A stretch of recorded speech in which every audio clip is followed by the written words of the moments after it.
Hello, and welcome to the very first episode of Life Reflections, where we explore the beauty and mystery of life. Ako nga pala si Tito J, and today, we'll talk about a simple question. Bakit mahalaga ang buhay?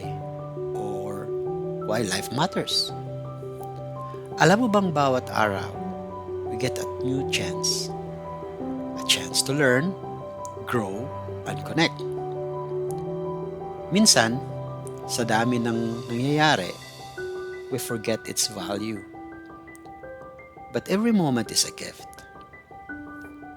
Mahalaga ang buhay because it's full of experiences. Ang bawat tawa, iyak, at tagumpay ay bahagi ng kwento natin. These moments make us who we are.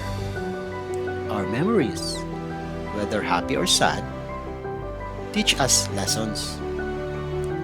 They reminded us of our strength. Importante, meron tayong koneksyon sa komunidad, sa pamilya, sa mga kaibigan, at sa mga taong nakikilala natin. Relationships add meaning to our lives. Sa saya at hirap, sila ang mga kasama natin. Pero higit sa lahat, life matters because it's lets us make a difference.